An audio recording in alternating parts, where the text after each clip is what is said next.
Okay, thank you all for joining us. We are starting again. We didn't really do Bereshis because Bereshis was like one day, like Thursday, Friday. There's actually a mitzvah. One of the mitzvahs is to read the Torah twice with Rashi. It's called Shnai Mikra Ve'echa Targum, right? Either the Targum, the Onkelos on the side, or the Rashi. And there's a mitzvah that's brought down in the Code of Jewish Law, in the Shulchan Aruch, to do this mitzvah. And Parshas Bereshis is always the hardest one, and it's not an easy one. It's a big parsha with a lot of Rashis, right? And this year it was a little easier because it was like another day in between. But I think it was last year where it was a 3-day Yom Tov. Right, so there was basically only like the afternoon to start Bereshis and to really get it done. So Bereshis always is that hard one. Sometimes we have class, sometimes we don't. But this year we're going to jump straight into Noach. So up to Parsha Noach, page 30. I know we're like saying the end of last class, 1,100 or whatever, 900. Now we're all the way in 30, all the way back in the beginning, right? So we're up to page, all the way in 30. So there's a few points I want to bring out in this week's parsha. We're going to go through a few different verses, but again, we did do this parsha last year. But I wanted to bring out some very fascinating nakudos, some fascinating things that we really, I think, could incorporate into our daily life. So the pasuk starts off with, right, verse 1, page 30, not verse 1, verse 9 says, Eila tolis Noach ish tzadik tamim haya b'deroseh v'selokim hisalach Noach. These are the offsprings of Noach. Noach was a righteous man, not only righteous, but tamim, pure, right, a bit in his generation. And Noach is Elokim hisalach Noach. Noach went with God. So just a very interesting point, and I know we touched upon this last year. I just want to bring it out quickly, and then I'm going to talk about another point, right, is that we don't find by Avraham Avinu or by Yitzchak or by Yaakov or by Moshe that it goes into such praises about the individual. Right? By Noach, when it introduces Noach is tzaddik. Noach was a righteous man. He went with God. And when it introduces Avraham, how does it introduce Avraham? Right? Okay, the end of this week's parsha, it speaks about Nachar took Avraham, but then it says in next week's parsha, Lech lecha me'artzecha, right? It doesn't say anything about Avraham being a great person or not a great person. It's just straight to the commandment of traveling, of going. We'll talk more about that next week, God willing. And we don't really find anywhere it says that, yeah, because you're going in my way after that Kedah and things like that, but we don't see sort of an introduction. We don't see, and especially not so many praises of Tamim, Tzaddik maybe, but the word Tamim, pure, right? We don't find that by Avraham, we don't find that by Moshe, we don't find that by anybody else. So why by Noach does it say this? And to make this question a little stronger, right, Rashi brings out an argument in the Talmud when it says B'doroso in his generation, right? Why does the Torah have to say that? It just said he was a righteous man. Why does it have to say B'doroso in his generation? The Rashi brings down that there's two different opinions. One opinion says in his generation he was righteous. But if you would have been in the generation of Avraham or Moshe or anybody, other great rabbis, he would not be considered one of the great rabbis. He would have been okay, but he wouldn't have been considered the great. The other opinion is that even in his generation, which was such a bad generation, he still was able to excel and become so righteous that, of course, in a different generation, he would have been righteous. And we spoke about this last year, too. But the question that the commentaries ask, according to the first opinion, that in Avram's generation, he wouldn't have been considered like so. So why was he called Tamim? Why was he called pure? Why wasn't Avram called Tamim? Why wasn't Avram not called pure? Pure seems to be a very high level of one can achieve. So why was Avram called Tamim and Noach was called Tamim? So Rav Moshe Feinstein says something very powerful, and I try to repeat this every year. This is one thing I think I try to repeat every year, is that it's important. He says Rav Moshe Feinstein a idea in leadership, right? And regarding leadership, Tamim means to say pure. What does pure mean? To say that no one has any. It's not your own a level. Tzaddik is what you are. Tamim means pure, means to say it's your relationship with other people, right? Your relationship with other people. That's the idea of pure. And says that Tamim, pure, means to say that no one has anything negative to say about you, right? No one has anything negative to say about you. Says Moshe Feinstein that any good leader, right, cannot be in a position when no one has anything bad to say about you, right? Because you're going to have to ruffle someone's feathers. Because if you're standing up to your ideals, right, if you're making sure that the synagogue or the school or the federation or whatever organization it is, if it's a Jewish old age home or if it's a company that you have or whatever it is, but you want to make sure that it stays to ideals, there's always going to be someone that you're going to have to ruffle their feathers, right? And therefore, you can't be tamim, you can't be pure. And as we know, right, what was one of the main differences between Noach and Avraham Avinu? Noach, it says that he stayed within his 4 cubic feet. Right? He built a teva, but he just stayed there. He didn't go out and preach. He didn't go out and educate. He didn't go out and try to makar, bring people closer to God. Right? He just stayed wherever it was. And if someone came and asked him a question, oh, why are you building a teva? Because God told me he's bringing a flood. Okay, very nice. So another nutcase. Right? But like he didn't really go out and do anything. Where Avraham Avinu, we know, right? He went out and he taught. He went out and he educated, and he was a leader. Right? He had relations he spoke to the kings, and right? And he was very busy within the world, and that's why he's called Abraham. The Torah says Av Amon Goyim, the father of the nations, right? He was involved in all the nations. He was involved in what's going on. So therefore, he couldn't have been a tamim. If he was a good leader, it would make sure that he couldn't be a tamim. And the reason why I like repeating this every year is, number one, it's important to hear for ourselves, when we're thinking about our leaders and we're thinking about people of position, this and that, and people are saying, if no one has anything bad to say about him, then there's something wrong with his leadership. That's number one, right? There's something wrong with his leadership, and therefore that's not good, right? But more importantly, that's an important point. But more importantly for ourselves, right? The leader, a true leader, and we are all really our leaders in our own right, in our families, and in our relationship with our spouses, with our relationship with our kids, right, in our business, and whatever our group of friends. We sort of can be a leader. We have to be that leader. We have to make sure that we understand. We try to so many times. We want to appease everybody. We want to be we want to be that person that everybody loves and be that person that everybody cares about. And you should, right? And you should be that person. But sometimes, unfortunately, you're going to have to give an answer. You're going to have to put your foot down, right? I'm sorry. I know some of our group of friends want to go to a non-kosher restaurant. I'm sorry, we can't go, right? We can't go. Oh, you're being I'm sorry. This is my idea. Oh, we go, and wherever you're holding, right?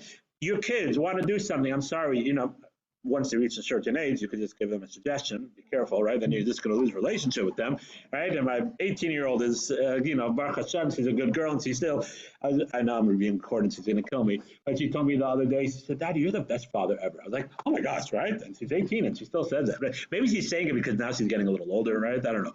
But it's as a parent, as a head of a household, or even as a spouse sometimes, your spouse.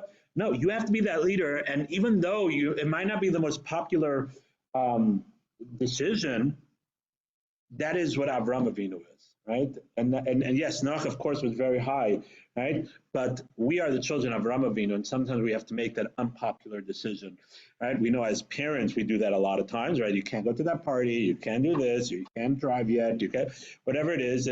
But as we get older, especially with our friends, and there's that pressure, this or that, or so, right? We have to make sure that we take that lesson of Avram, right, and not Noah regarding this point, and realize that yes, we're going to have to sometimes make that unpopular decision, and that's a true leader. That's a leader of Avraham Avinu. That's a leader of Moshe Rabbeinu. That's a leader of David HaMelech. That's a leader of Samuel, Shmuel HaNavi, and Samuel, right? And everybody. Those are the leaders that we want to try to mimic and incorporate into our daily lives. Okay, any questions? Okay, so let's move on. So that was one point I wanted to bring up. Okay, we're going to move on to, before, I want to talk about something more general, right? And then we're going to get into something. We're going to, go ahead. Yes, go ahead.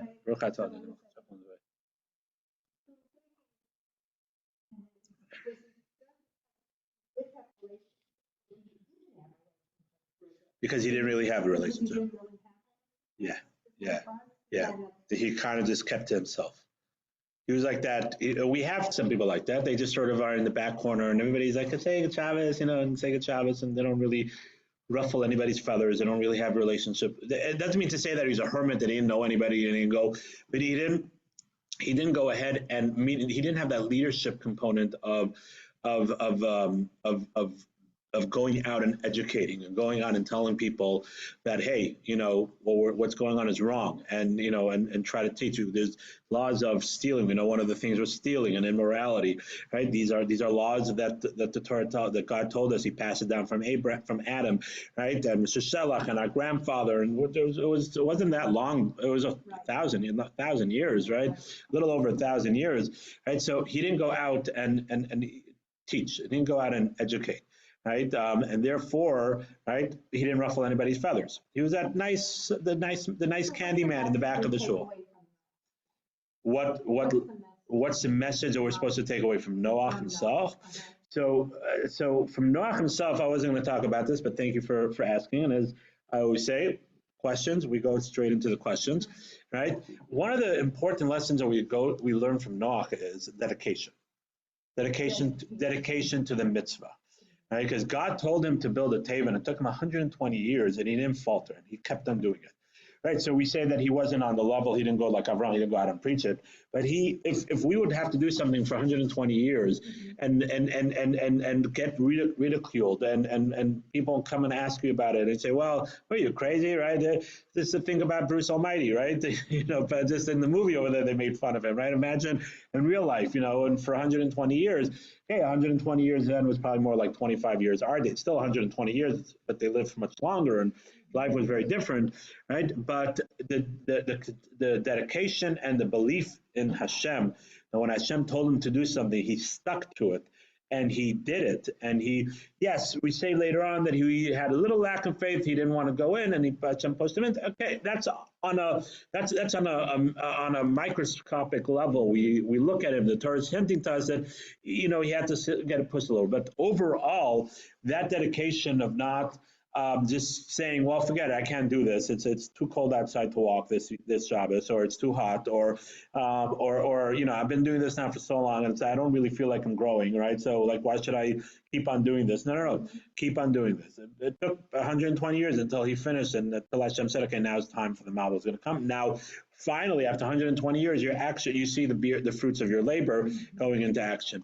That is something that's a tremendous lesson. And it's tremendous, something that we really have to incorporate into our daily lives. It's so many times we're willing just to give up and just to say, forget this, so let's try it a different way, let's try this, I can't read so well, whatever it is. I was just talking to someone the other day, and he was telling me, not to get into too many details, but he was telling me something about that he feels he can't do something because he doesn't read well. I said that, so therefore what? So let's practice reading and keep on going at it, and then you'll get better at it, and then we can do that. Don't say I'm not going to do that because of this. Right? So that in life in general, we so many times, especially our generation now, where we like push button and you just change something right away. It's change. People can't even watch can't even watch the commercials anymore. They sort of constantly changing the channels, and myself too, right? When I'm watching something, whatever, I go to a hotel and I watch something, right? I'm constantly changing it, but we can't just commit to something, and that's a tremendous lesson. Okay, good question. Now I want to do something very interesting. We're going to jump around a little bit, right? I want to point something out, and we're going to bring something unbelievable out from these few verses that we're going to go through, and something very important into our daily lives. So we're going to start off first with a verse Aleph, chapter 7. If you turn the page, is that the first one I'm doing? No, sorry, 13. Stay on the same page, right? Stay on page 30, verse 13. It says, "Vayomer Elokim." So typically in the Torah, right, there's two names that are typically used that are interchangeable, right, of how we refer to Hashem, right? Of course, there's officially 72 names of God. We don't know half of them, right? Kabbalistic names, some holier names, some less holier names, right? But in the Torah, typically there's two main names that we use, right? And one is Elokim, and one is Hashem, right? Shema Yisrael, Hashem Elokeinu, right? Hashem Echad, right? So those are typically the two names. Elokim refers to God when he manifests himself in judgment, right? In a judgment way. That's Elokim. Hashem is when he manifests himself in a merciful way, right? Exactly. Excellent. Right? So let's look at the different verses of how the Torah brings down over here, right, these names. So right away, the first time Hashem tells Noach about this, it says, Vayom Elokim. So it's judgment. It makes sense, right? We're talking about destroying the world, right? The cave's called Basar, right? This whole world now is doing terrible, and I want to destroy the thing. So that's number one. If we move on, right, to chapter 7, right, verse 1, it says, Vayomer Hashem LeNoach. Hashem said, right, merciful God, it said to Noach, and that's when he told him, right, Bo atav v'chol beisecha, you and everything and your whole nation, your whole family should go into the teva. So it's when he's telling him to go into the teva, he uses the word Hashem. We'll come back to this in a minute. Right? He uses the merciful. If you turn the page to chapter 8, and I might be skipping one or two, right? But I don't think so, right? But if you skip to chapter 8, verse 36, page 36, verse 1, it says, Vayasker Elokim es Noach. And God, but using the word Elokim, remembered Noach. Right, and this is when he said he remembered Noach, and he told him, right, and all the animals, right, Vayaver Elokim roach al haaretz, and God again, Elokim, it says uses the name Elokim, brought this wind onto the land, and the water started to subside, and that's the beginning of the water stopping. Interesting. Well, he uses the word over there, Elokim. One would have thought over there it should have said Hashem, and merciful. He's like ending the thing. No, but he uses Elokim. Right, and let's do two more.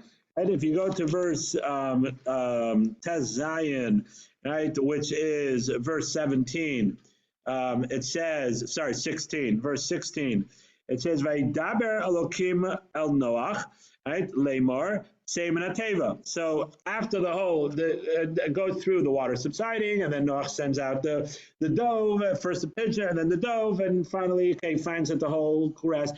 But then it says that God tells Noach, but again, Elokim, to leave the Teva. Right? Again, we're talking about here now that he could go out of the Teva. It also uses the word Elokim. And then the last one we're going to do, right, is, where are we? 20, Chaf Aleph, on the bottom of that page, same chapter, it says, Vayerach Hashem esreach nechoach vayomer Hashem. Right, so Noach brings a carbon, a sacrifice, and it says that God smells this wonderful smell, and Vayomer Hashem tells him, right, and then it's the promise that he's not going to destroy the world again. And over there, very interesting, it's a merciful God. Right, so very interesting. It's first of all, before we get into this, every word in the Torah every letter is a reason for it, but every word is important, and especially the words that it uses to say what it wants to say.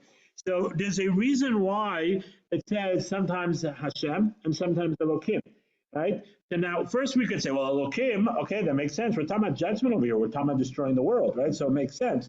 But why sometimes it say Elokim, Hashem, or it's merciful, and when we would think that it should say Elokim, it says Hashem, and when it says Hashem, it says Elokim. So let's now go through, I just wanted to go through this, and let's now go through each verse in itself, and let's talk about this. Okay, so let's go back to page 30. So this one was easy. It's not going to be hard, right? Page 30, Vayomer Elokim LeNoach. God told Noach it uses Elokim, judgment. Well, he's now saying the destruction, the Mabul, right? So of course, it's judgment, right? God, with his Beis Din, with his courthouse, God saw the world is bad. So this is judgment. Judgment is we have to destroy the world. Makes sense. The one we thought about for a minute, right, is the next one.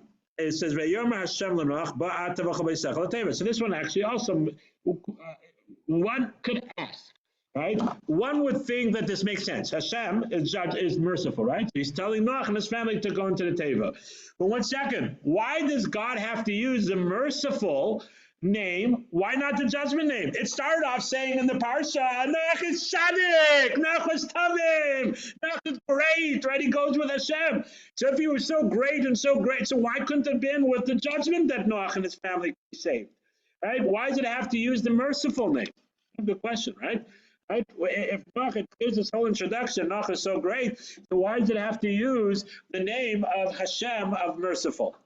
So this is something very important, and I said this is how we're going to fit this into our daily lives. King Solomon says, "Ein tzaddik ba'aretz shelo yachta." There's not a righteous person in the world that hasn't sinned. The Talmud tells us actually there's four that haven't done any affairs. We're not going to get into that. Binyamin and the father of David HaMelech and whatever. We're not going to. There's four people that haven't. I can't even imagine it, right? But that haven't done any transgression. But everybody else, Ein tzaddik, even Moshe Rabbeinu, right? We know Avraham Avinu, right? Everybody is not a righteous person in the world that doesn't sin. And therefore, says the commentaries that there's another passage in the Gemara in Baba Kama and in other places in Tractate Baba Kama that when the mashchus, when sort of the angel of death is given rain, right? So then it doesn't differentiate in between righteous and non-righteous. Right. Once Hashem unleashes the wild dogs, right? It doesn't make a difference if they're loyal to or their guards, or sometimes the king just has to unleash something, right? And there's guard. Okay, what can we do? Sorry, hopefully they won't get attacked, right? So, and again, I'm not comparing that to Hashem, God forbid, but when the mashchus, when the plague is let out, or when Hashem says, okay, now there's going to be destruction on a mass scale, doesn't make a difference if you're righteous or if you're not righteous, right? And therefore, right, why do I have to say both? Because if he would have been completely pure, where there's no possibility for him to have a punishment of death because of he hasn't done any avera or anything. Right, so then the master still will not have any, the plague or would not have any control over him. But since we know that there's not a righteous person in the world that doesn't sin, so everybody does some kind of thing. And Hashem is merciful, therefore he doesn't punish us right away. He gives us opportunity to do tshuva, and especially the righteous, he gives us opportunity to do tshuva, to make sure that we come up to heaven, we're completely pure, right? But then there's a plague, right? There's a mabul. God unleashed the waters of as a sort of not a plague as a disease, but a plague of a destruction of the water incorporating the whole world. So for Noach to be saved, it had to be part of it because the judgment couldn't override over here. Even though Noach was righteous, right? But still, there's another rule. There's another rule that the plague, the destruction, has a right to just destroy everybody. So therefore, Hashem now had to come in. Right, and the merciful God, merciful, said, okay, I'm gonna create a bubble, a safety net around them, and I'm not gonna let this be destroyed. Right, and therefore that's why it says V'yom Hashem. Hashem said, right, because it has to be like that, and we find the same thing, right? We find the same thing by Makas Becharos.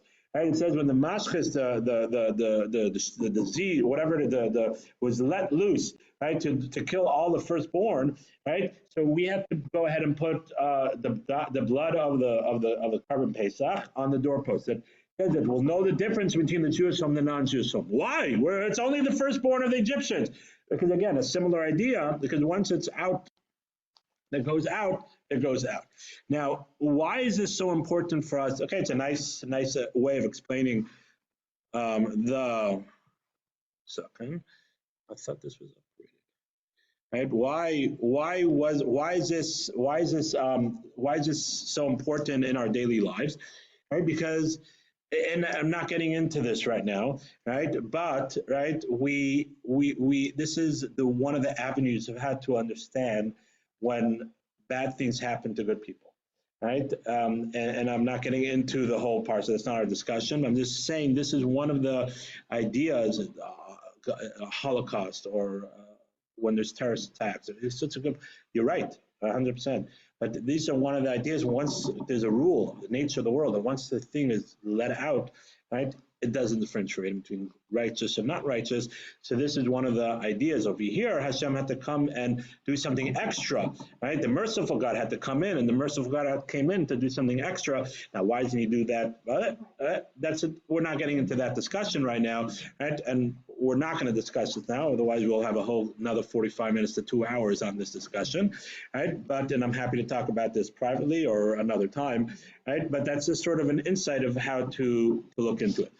Now let's move on to the next one, right? So that was chapter 7, right? The next one is chapter 8, right? And it says, "Vayiskol kimis Noach," and God, the judgment, remember Noach. So we said over here, right, along the same lines, it should have been Hashem. It should have been the merciful God, right? Remembering Noach. And the commentaries explain that no, once Noach was saved, right?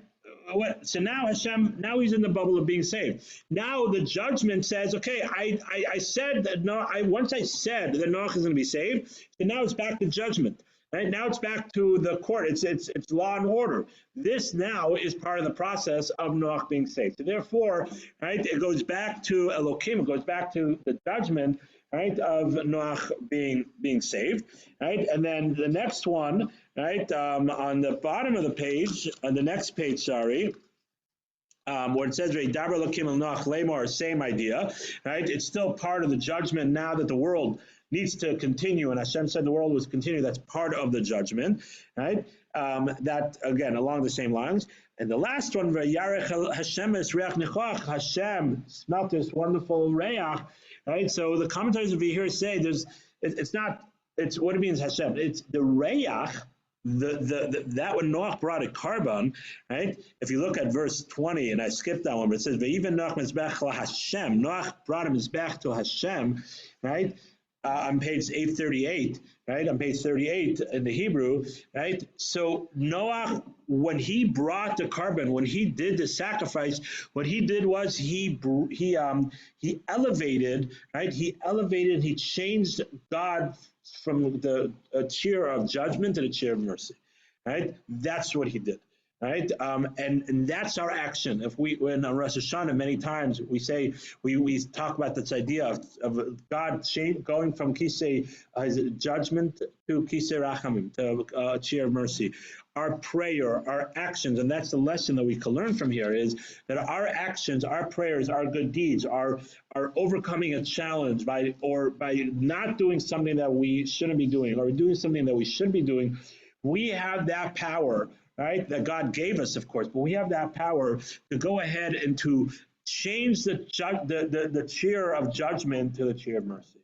And that's what this verse is saying, that by Noach going ahead, this was all judgment, even when, and that's really the importance of the contrast. Even when Hashem remembered Noach, even when Hashem told him to come off the teva, it was still judgment. We're still in a judgment way, right? But then no, by Noach going ahead and showing that, no, I understand why I had to bring the 7 sacrifices. I understand why I had to, right? I want to show gratitude to Hashem for saving me. I understand that it was from the mercy of Hashem, right? There was a mercy of Hashem that I saved me. It wasn't because of my own merit. It was because Hashem decided to save me.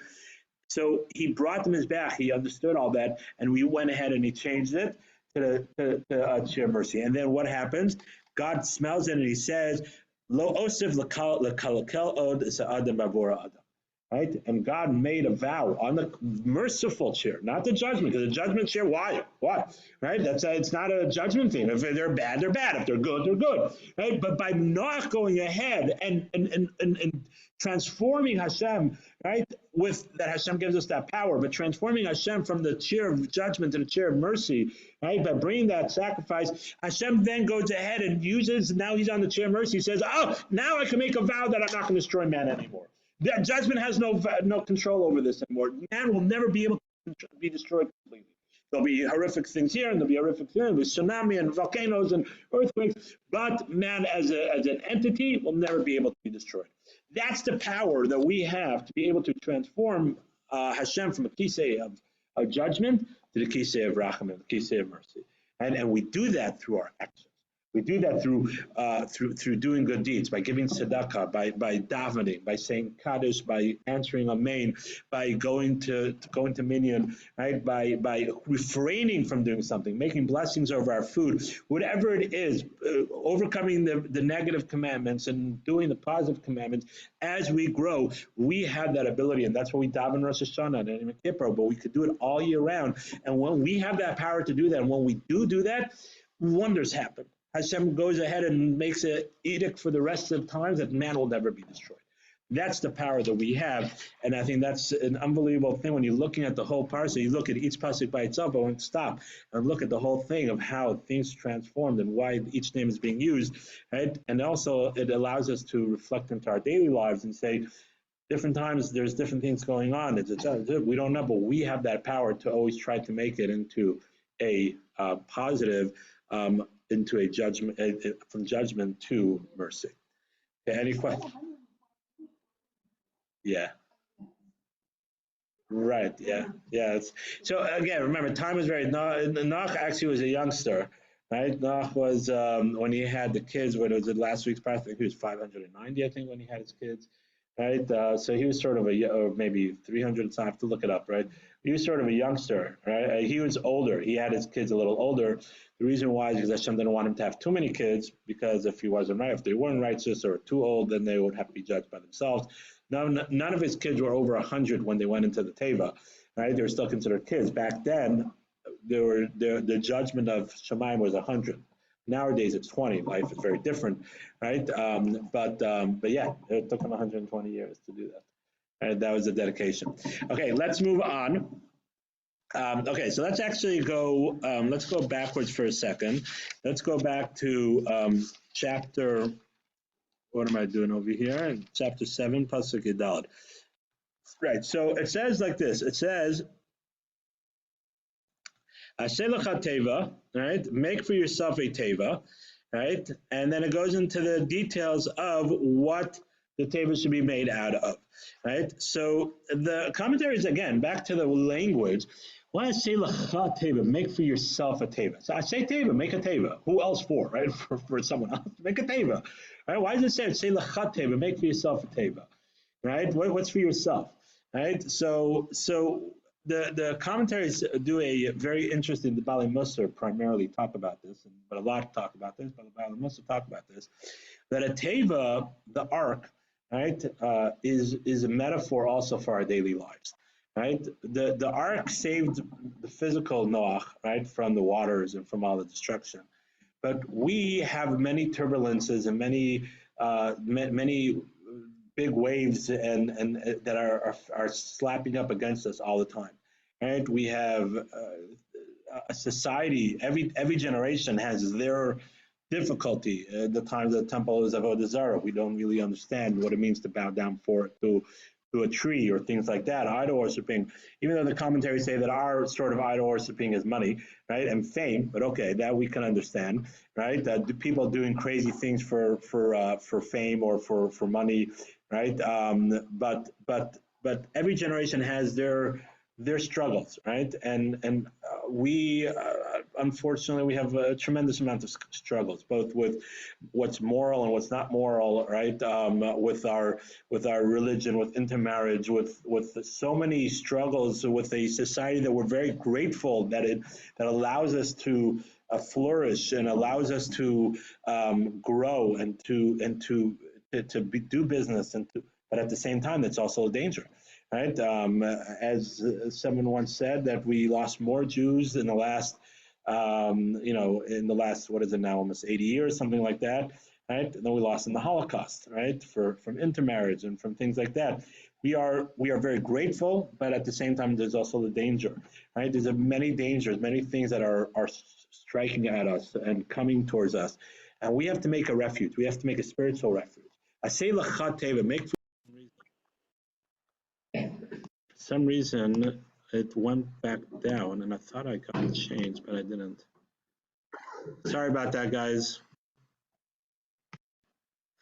Okay, so back to what we're saying, right? So we have to make ourselves a teva. We have to make ourselves coming to shul and making sure that we have a charusa, coming to a class like this, right? Or going to other classes where we are infusing and making sure that we are surrounding ourselves, right? Surrounding ourselves with spirituality, surrounding ourselves with safeguards, right? for the constant waves that are coming up against us. And we have it as an individual, right? Individually, we all have our own challenges, right? Some people it's money, some people it's other things, some people it's Lashon Hara, some people it's Shabbos, some people it's kosher, some people it's being respectful to other people, whatever it is. We all have our individual things, but then there's global things that are constantly hitting us, right? Philosophies and things like that.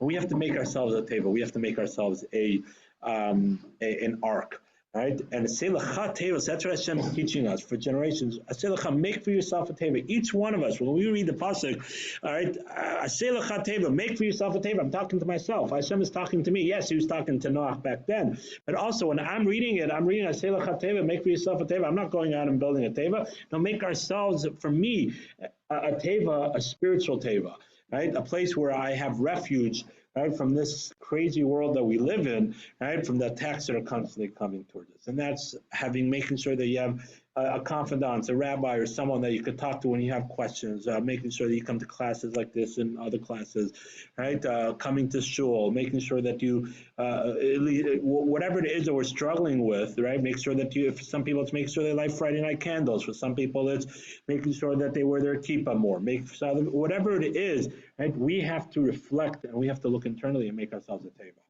And I want to digress for a minute on this one, using this point. I had with my chavrusa last night. We're learning the Kuzari. Right, Kuzari is a great book, sefer, written in the 1200s. And it's based off, and I'm not going to get into it. It's very interesting, the argument if it happened or not, but it's based off a conversation with the Khuzar king, where the Khuzar kingdom was based off historians and archaeologists, was somewhere in the Baltics near the Black Sea, right? The Khuzar king in around the year 800, that he had a discussion with the Chacham, right? And eventually the legend goes that the Khuzar king converted to Judaism and the whole country converted to Judaism, right? Some historians believe that a lot of the Eastern Jews come from the Khuzar, others disagree. Very interesting, very historical, very interesting. You could write a whole paper on it, right? But the Rav Yehuda Levi, the author of the Khuzari, wrote basically as a conversation back and forth. And based off the discussion that we were talking about yesterday, we had a very interesting discussion, and I'm just going to touch upon it very quickly, right? And I think it fits into this idea. And that was, right, he was saying something very interesting. He was responding back to the king, where he was saying, like, look, you guys are low, and especially them, even now, right? You guys are low, and so why you guys considered great or not? And it's a very, again, I'm not going to get into the details, but the Khuzar answers him back like this. He says that if we understood, right, that we were truly in exile, right, then the exile would have been over already. Right? He said, if we truly understood, if we'd be in exile, right, then the exile would be over already. And we had a very interesting discussion, me and my chavrusa, about this, right? And what came out, and the way I understand this is like this, and just like everything, just like faith, just like everything is a muscle. There's it doesn't mean to say that we know we're in exile, right? We know that, right? Especially when, there's, unfortunately, the other day, we're waiting outside by Yiskar, outside of Aguda. Some guy drove on his bike and screamed something. Whatever, it was fine. Whatever. We know we're in exile. Doesn't mean to say that we don't know, but do we feel the exile, right? Do we feel that we're in exile, right? The example I was giving, and yes, I'm going to say it on Zoom also, right? A lot of you know I'm from Toronto, right? And what's going on in Toronto now? Anybody know? Very good, thank you. Right, the Blue Jays just clinched the ALC. Blue Jays. The Blue Jays, right? The Blue Jays, right, just clinched the ALC, right? The ALC East, right? That they're going to the World Series, right? They're playing against the Dodgers, right? The LA Dodgers, right? But they just clinched it. And I haven't followed baseball in a very long time, right? I remember watching Joe Carter's home run in 93, and I watched the World Series in 92. I remember my parents borrowed a television from someone, right? And we had a whole thing. We have 7-inning stretch. We ran out quickly to David Michal Ma'ariv, right? And then if we missed a little of the eighth, right? We had the whole rules of how we were able to do it, right? But my parents allowed us to watch the game, right? And of course, everybody else at the block who officially was not allowed to watch, right? They all stuck in their house and watching the game. I remember in 92, 93, I remember the games, I had the World Series, and then 94, there was a strike, and I lost interest, and then I every once in a while, but especially in the Blue Jays, I lost interest. But when I saw yesterday, right, that the day before they clinched it, right? So I don't know, I felt something, and I went onto YouTube and I watched different clips of the 3-run home run, and the different interviews, and I was feeling something, yeah, it's okay. So I'm from Toronto, and I feel it. And do I want them to win? Yeah, I'd rather them win than someone else wins, but. And I always tell me I like watching a good game. I do. I like watching a good football game. I like watching a good hockey game. I like watching. And there's nothing wrong with liking to watch a good game. Right? But I don't know connection to the team. Who cares? Who this team wins or that? Always when I'm watching it, I'll say, okay, man, this looks like underdog. I like going for the underdog. Right? But why did I feel something? Right? What is it that I feel? Because I'm still from Toronto. So I was saying an example on that level, right? If I'm truly in exile, right? If I truly felt that I'm in exile, right? Toronto means nothing, right? I'm living in St. Louis, and before I lived in Jacksonville. Before that, I lived in Kansas City, and I lived in New York. And right, what is Toronto more than anything else? On a certain level, right? And that's and I'm just talking about myself, but we all on a certain level, we feel connected. We still feel connected a little bit. Yes, the famous thing: are you a Jew that lives in America? Or are you an American that's a Jew? Of course, Baruch Hashem, and the majority, I hope all of us here, and then the majority of people would say that we're a Jew that lives in America. But then when you start breaking it down, right? When you start breaking it down, how much? When you start getting into details, that's when we have to start thinking: how much do we really believe that we're in exile? Right? And that's what the Kuzari was saying, and I think that's also the teva that we have to give ourselves. And that's how I'm tying it back in here.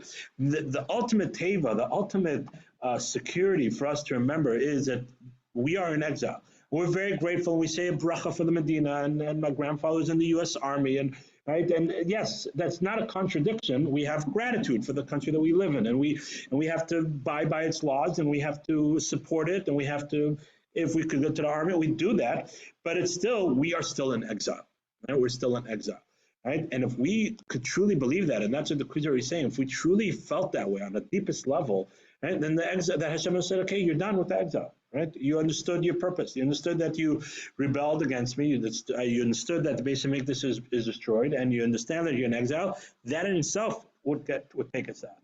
Right? But that, we're tying it back into our discussion, that would be the greatest teva. Right, for us to,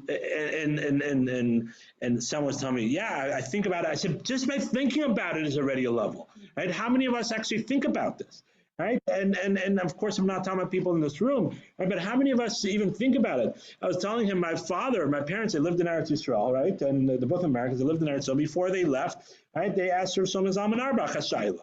Right, just like you ask someone a rabbi shaila about if it's kosher, if it's not kosher, right? And when originally they were going for 1 year, and then it turned into a few years, and then they realized that they're going to have to stay. So before he made a decision, okay, we're living here, make a decision. No, he asked a shaila: am I allowed to stay? Or am I not allowed to stay? There's a question. It's a halachic shaila. There's a mitzvah of living in Eretz Yisrael. There's a mitzvah of realizing that we're in exile. Right? These are things that we have to be thinking about, and that is the greatest teva that we could have, the greatest security, against the craziness that's going on in the world. And we realize that we're in exile. And yes, I want the Blue Jays to win, right? But keep on chipping on this, just like faith, just like anything that we're growing in. Keep on chipping on this and realize that we are in exile. Any questions or comments on this? Okay, I want to talk about one more thing. And then we'll end with this. Sorry, I have one more here. Give me 1 second. Chapter 10, not only. What did I want to do there? I just want to bring out something very interesting, right? If you jump to page 40, right? Chapter 9, verse 3. Right, so God is telling Noach after they're out of the teva, right? So God tells him, God blesses them, and He tells him, okay, Kayarek Esav Nasab is called anything that's alive for you, you could eat. Again, this is to Noach, not to the Jewish people, because we have certain things that we can't eat. But you could eat anything that's alive, just like Kayarek, just like fruits and vegetables or anything that grows in the ground, you could eat. So Rashi very interesting says, Lachem Yilachla, so Rashi La'adam Rishon Basa Ala Yarek Esav. Right, and this is a famous thing that Adam Rishon was a vegetarian. Right, God did not allow Adam Rishon to eat meat. Right, alive. Only Yarek Esav. You're only allowed to eat fruits and vegetables and things like that. Right, but for you, after the Mabul, that's one of the things that changed after the Mabul, that Hashem said you're allowed to eat meat. The question is why? Why? Because now we need steakhouses, right? Now, like why after the Mabul did Hashem allow a man to eat meat? What changed? So the commentaries say something very powerful, very, very powerful, that one of the root causes of the Mabul, right? And we're going to this will lead into the next thing I wanted to talk about. But one of the root causes of the Mabul, what was the Mabul? They stole, that were immoral. They didn't really have control over anything that they did between man and their fellow and things like that, and they didn't believe in God either, right? One of the root causes say the commentaries is man did not feel that they were any better than the animals. They didn't realize their own importance. They didn't realize their chashivas. They didn't realize that they have a neshama. Even a non-Jew has a neshama, right? They didn't realize that they had something more important, right? Because everything was the same. Right? Everything was equal, right? Man, animal, right? You were not an animal, right? It was sort of the same. There's another thing, and we talked about this last year. I'm just going to tie this in very, very quickly, right? But the Sephorna, he lived in the 14th century, right? He says that if you read through the verses, again, in these verses, in one of the verses it says that God says that there'll be seasons now, right? It'll be the fall and spring and seasons. And he says, like, why now is it speaking about seasons? And he says, because before the Mabul, there was no seasons.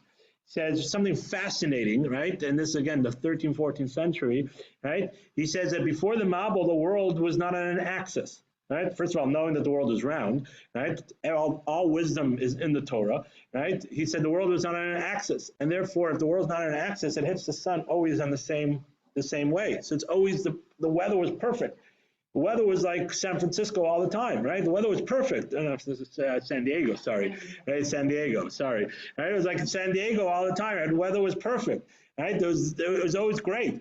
And so therefore, there was no cold, there's no hot, people just felt like everything was fine. There was no change, there was no nothing. They were like, there's no difference between anything, comfortable, right? And regarding art, so there he says that what the Mabul did was the weight of the water, and that's why Hashem used water. It could have destroyed the world in many ways.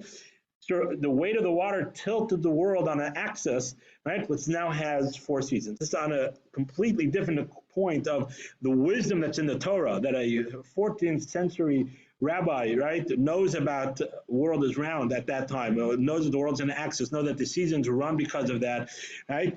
All wisdom is in the Torah, right? But back to our point, I say the commentaries that they didn't understand. So therefore Hashem said, no, now I'm going to allow you to eat animals, right? Because we're not the same. Animals and men and humans are not the same, right? Of course, there's the laws of Tzar B'Alechaim that you're not allowed to harm an animal. Of course not, right? But if someone's a vegetarian for health reasons, for this, for that, that's okay. If they feel it hurts their body, that's a different point. But regarding the point that we're equal, no, that's dangerous. That's against the Torah, right? And that's what I tell you. They cannot say I'm not eating meat because we're the same. Because Hashem told you're allowed to eat it. Hashem knows better than us, right? And the reason why Hashem wants us to eat it is because it allows us to eat it is to us to realize that we are special. There is a chain. We have a neshama. We have a soul. We are part of Hashem, right? An animal does not have that. Right, and therefore, by knowing how special we are, right, that Hashem is hoping and infusing it in us, that will give us the tools, right, to say, I'm not going to be like an animal, right? I'm not just going to let myself loose, right? I have to have some restraint. I have to have growth. I have to be able to connect, right? And that's the philosophy that the Torah is teaching us over here. right? And that's something very important to remember, right, in our daily lives. And again, of course, it could be many other reasons, right? You can have a personal reason, it doesn't make a difference. But if it's a philosophical reason, right, that's against the Torah. Right, and the reason is the other lesson, if it's not so much affects you on that point, is for us to realize how special we are. We are special, right? We have neshamas. We have a soul. We are, especially the Jewish people, right? All humankind, but especially the Jewish people, are descendants of Avraham, Yitzchak, and Yaakov, and we have to realize how special we are. And the last thing, sort of tying into this, is we at the end of this week's parsha speaks about the Migdal, right? The Tower of Babylon, right? As it's known, right? The Tower of Babylon. What happened later on? It says, verse chapter 11, I think it is. Right, after go through the names, right, chapter 11, page 48, verse 1, 2, 3, 4, 5, sort of to the end of that paragraph, right? It says everybody is one nation, one safa, one language. Imagine everybody speaking one language. All the interpreters will be out of business, right? All these apps of learning new languages would be out of business, right? But everybody was one language, right? And it says that they made a plan and they said, we're going to go rebel against Hashem. And they build this big tower, right, in Bavel, right? And their plan was to build this and go and fight Hashem. That was their idea. Right? So what does Hashem do? Hashem goes down. He says, Lo Tov, it's not good what's going on here. And he makes the 70 languages, and now they don't know what they're doing, and sort of it falls apart, right? And that was their punishment. It says also that generation didn't have a about, whatever it is. And what's the fine difference between the Mabul and that generation? And why didn't Hashem destroy them? Yeah, we're not talking about destroying the whole world, but destroy them, right? Where by the Migdal, he destroyed them. What's the defined difference in between them? So the commentaries explain something very interesting. I want to do this quickly because I don't want to hold you guys much longer, right? But the commentaries explain that we know there's two main categories of mitzvot, right? There's 630 mitzvot, which are sort of categories of mitzvot. There's many that fall under them. But all these mitzvot are sort of categorized into different categories. So some are positive and negative. There's another category of ben adam lechavero, ben adam lamalkum, between man and his fellow, and between man and God. Right? Those are sort of one of the categories. Categories are divided. Says the commentaries that the Mabul, everything that speaks about stealing and immorality and all that, that's all between man and his fellow. Of course, they didn't believe in God either, a lot of them. Right? But the prime thing was that they didn't have any achdus, they didn't have any unity. Everybody was each man for themselves, each person for themselves, and they just did whatever they wanted. They killed people, did this and that. So Hashem says that you can't have a world like that. You cannot have a world where people are not willing to work together. Kind of a world where every person says each man for themselves and fend for themselves, right? And they're all going to kill each other. You can't have a world like that. They have to start from scratch. They have to wipe this all out. The Talmud tells us that they actually 3 inches, 3 amos, about 6 feet of the earth were wiped out also because sort of it seeped into the world, this attitude of everything for themselves and without any concern for the fellow man at all. That had to be wiped out and had to be started again. And where the Dar Migdal, right, the Tower of Babylon, they were all one nation. They worked together, right? They had the best unity, right? But their unity led them astray, right? Their unity led them to want to fight Hashem. So Hashem said, okay, let's work that out. We can work that out. Each individual will get their own punishment to wipe them all out. At least they work together. And they work together for the wrong reason, right? But they're working together, right? So now working together is... Working only together is also sometimes bad. You have to have other opinions. You have to have other people, naysayers and other things. So change the language and change your language and spread them out into different parts of the world, right? That they can sort of all follow one person, and there could be different people saying, no, that's bad, or that's not good, that's not good. But the idea of achdus, the idea of working together, Hashem says that I don't destroy. That's one of the main differences.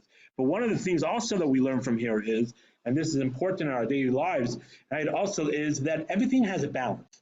Everything has a balance, right? The Talmud tells us that a merachem b'makom shema'achzer, someone that's merciful, where he's supposed to be, judging, right? In the end, is going to be judging when they're supposed to be merciful, because you have to. If a doctor says, "I feel so bad, I can't cut your arm off," well, you have to cut my arm off because otherwise my whole body's going to get infected. I'm going to die, right? So I have to cut my arm. Sometimes you have to do things that seemingly are not merciful. Right? So everything to an extreme is not safe either. And that was the problem. The Dar Hamabel was extreme of everybody for themselves. Dar HaMigdal was extreme of everybody working together with everybody. Yeah, okay, kumbaya, we're all good. Okay, you say that? Okay, let's follow that, right? No, I'm not going to argue with you. No, it's good. Okay, you want to fight God? Let's go fight God. Next day, I want to do that. You'll follow me, right? There has to be that people say, no, that's not my thought. I'm going to disagree with you. We still have to have achdus. We still have to work together. We still have to talk nicely. But everything to an extreme is not good either. Right? And that's one of the lessons of the Dar HaMigdal, right? These two major stories that happen in Parsha Noach, right, that we could learn from. So bottom line, right? We spoke about the idea of making ourselves a safeguard, the difference between the names of Hashem, when it was used for what, right? The idea of why meat was allowed after the Mabul, right? And over here, the difference between Dar Migdal and Dar Haflaga, these two different generations, we spoke about. And thank you all for joining us, and we'll end here.